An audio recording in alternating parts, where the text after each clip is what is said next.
तो बहुजन समाज पार्टी एक राजनीतिक दल ही नहीं है, एक अम्बेडकरवादी विचारधारा और बहुजन समाज में जन्मे सभी संत महापुरुष जिन्होंने परिवर्तन की बात कही है, उसकी विचारधारा की एक दल है। क्योंकि जो दुश्मन की टेक्नोलॉजी है वो आपने पकड़ ली तो दुश्मन तो विरोधाभास की बात करेगा। और माननीय बहन जी तो सच्ची और सबसे अच्छी शिष्या रही हैं उस शख्सियत की, माननीय कांशीराम साहब की, कि वो हिम्मत हारने वाली नहीं कि आशुतोष पत्रकारिता के हैसियत से जब माननीय कांशीराम साहब से इंटरव्यू लेने गए तो उस आशुतोष को थप्पड़ मार दिया था।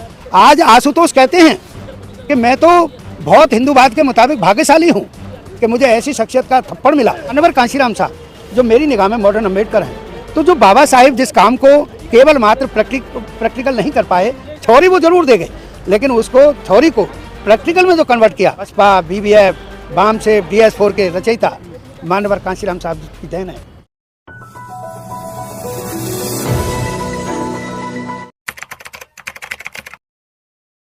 बहन जी जो माननीय कांशीराम साहब के उत्तराधिकारी रही हैं और आज भी हैं, उनकी व्याख्या के मुताबिक सब कुछ ठीक है और वो स्वयं में अपनी जगह ठीक है।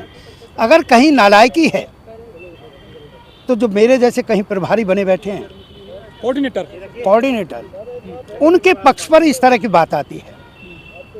क्योंकि आज जो माननीय बहन जी का संदेश है, माननीय बहन जी की पद्धति है, उसको पूर्णतः समाज में ले जाने में लोग बाग ढिलाई बरतने का काम कर रहे हैं। नहीं तो मॉडर्न अम्बेडकर माननीय कांशीराम साहब ने जो बाबा साहिब जो काम न कर सके बता के गए, करके गए, कितना करके गए कि वो हमको वोट का अधिकार दे गए।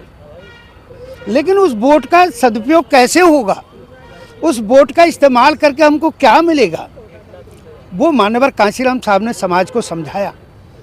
और उस समझाने के आधार पर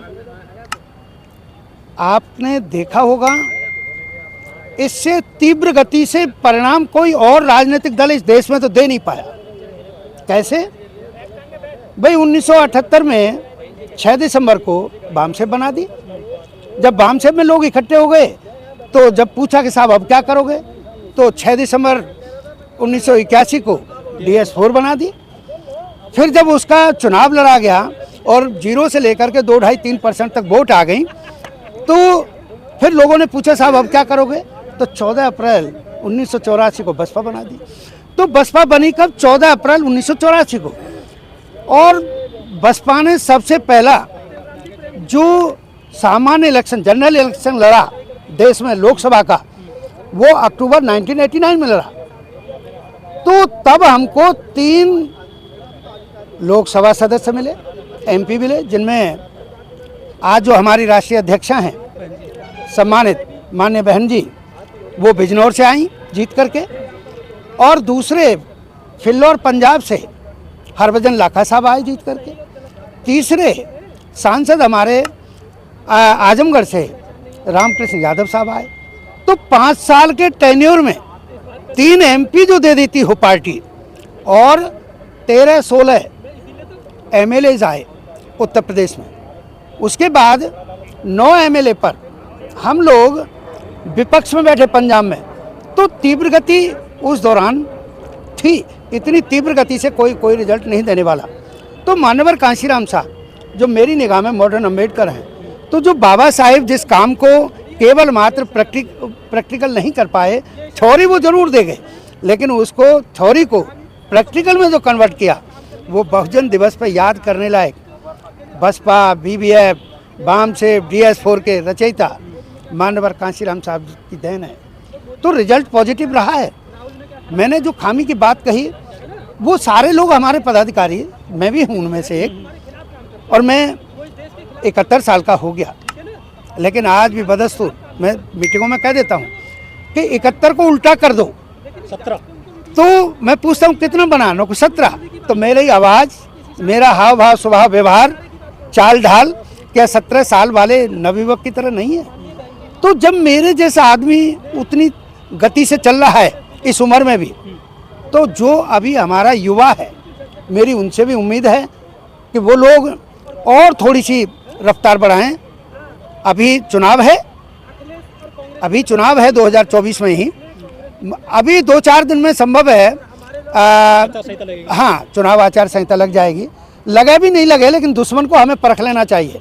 दुश्मन अपना काम चुनाव आचार संहिता से पहले ही विद प्लानिंग कर रहा है, मीटिंगें भी लग रही हैं, 24 घंटे चुनावी मोड में रहते हैं। ठीक है ना जी।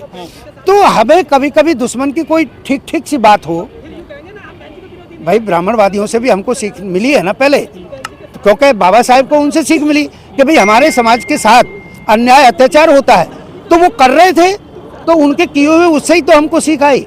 ठीक है, 2012 के बाद से बीएसपी चुनाव हारती जा रही है, वोट बैंक भी कुछ घटा है पिछले 2 चुनाव से, तो कहाँ खामी मानते हैं सर आप? देखिएगा, मैं क्लियर कर देना चाहता हूं कि बहुजन समाज पार्टी एक राजनीतिक दल ही नहीं है। बहुजन समाज पार्टी एक अम्बेडकरवादी विचारधारा और बहुजन समाज में जन्मे सभी संत महापुरुष जिन्होंने परिवर्तन की बात कही है, उसकी विचारधारा की एक दल है। इस देश में केवल मात्र 2 ही राजनीतिक दल ऐसे हैं जिनके पास अपनी अपनी विचारधारा है। एक बीजेपी है जो ब्राह्मणिज्म, दूसरी बहुजन समाज पार्टी है जो अम्बेडकरिज्म, और इसी चीज़ की लड़ाई है इस देश में।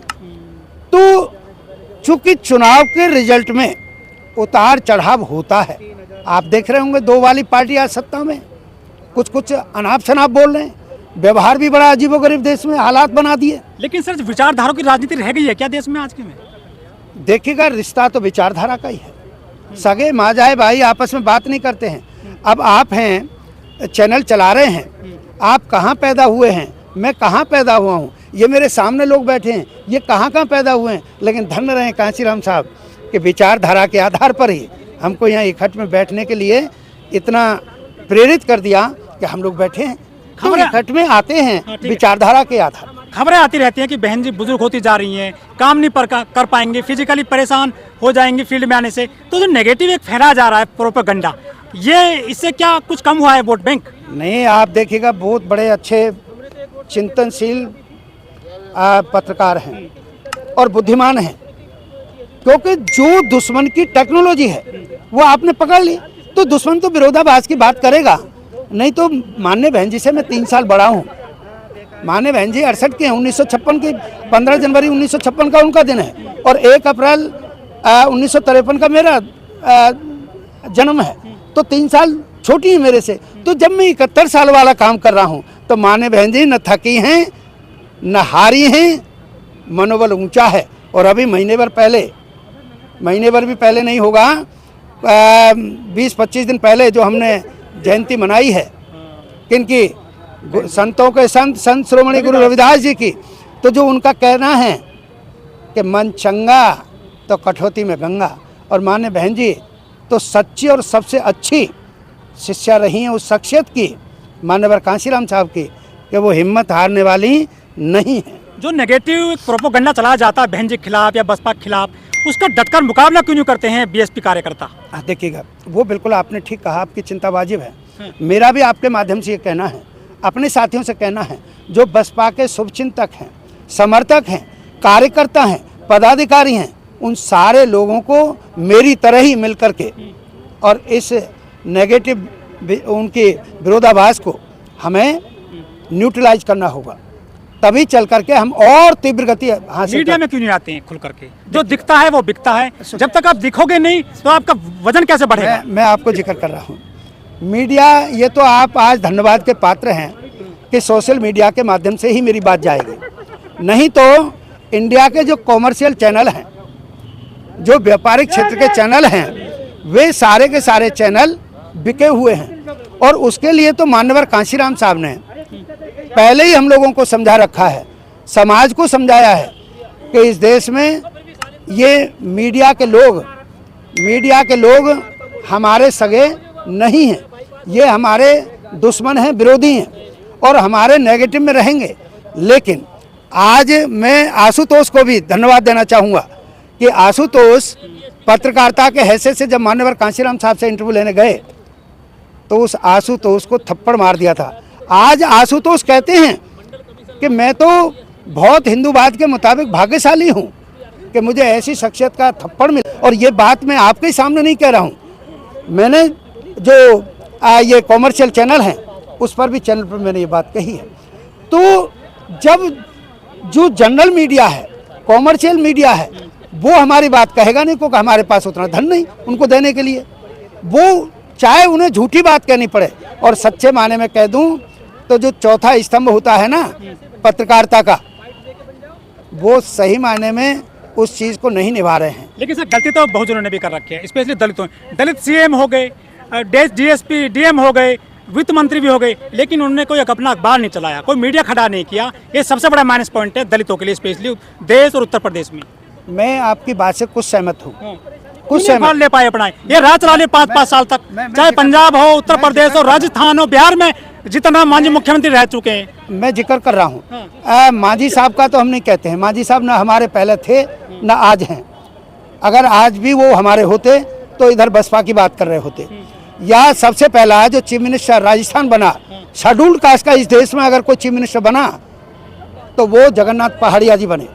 इंदिरा जी के टाइम में जब एक शेड्यूल्ड कास्ट की तरफ से एक आवाज़ उठी कि क्या भाई शेड्यूल्ड कास्ट का चीफ मिनिस्टर नहीं हो सकता, तो तब इंदिरा जी ने कहा अपने लोगों से, हाँ भाई देखो तो जरा कांशीराम साहब का शब्द है ललुआ, तो कोई ऐसा ललुआ है जिसे मुख्यमंत्री बनाया जा सके, और वो उनकी दलितों की बात नहीं करेगा, उनके कल्याण की बात नहीं सोचेगा, हमारे इशारे पर चलेगा।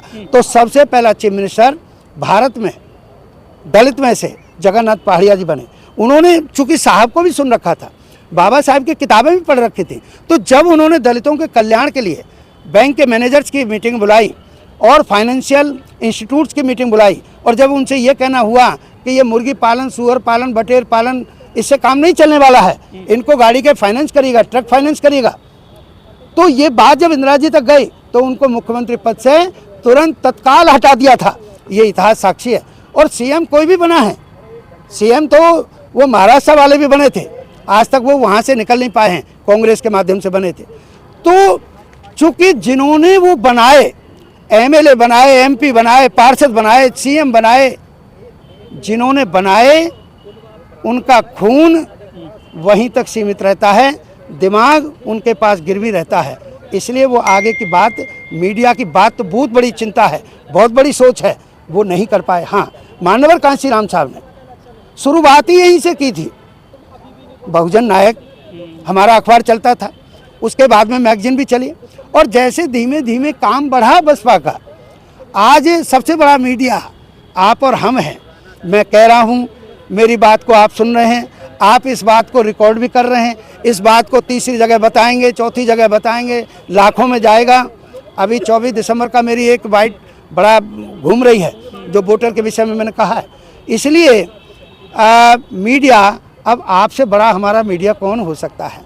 तय दिल से आपने चाहत की तो आज का ये सारा कार्यक्रम, सारी विचारधाराएं, लोगों के ख्यालात सबके सब जनता तक जाएंगे, वोटर तक जाएंगे, और वो प्रभावित होकर के 2024 में, अभी मेरे से ऊपर पूछ रहे थे बाइट लेते वक्त, हमने कहा 60 से 70 सांसद हमारे होंगे। जब 21-22 सांसद वाला आदमी इस देश में प्रधानमंत्री बन सकता है, तो हम मजबूर कर देंगे कि माननीय बहन जी को वो लोग प्रधानमंत्री बनाने का सोचेंगे।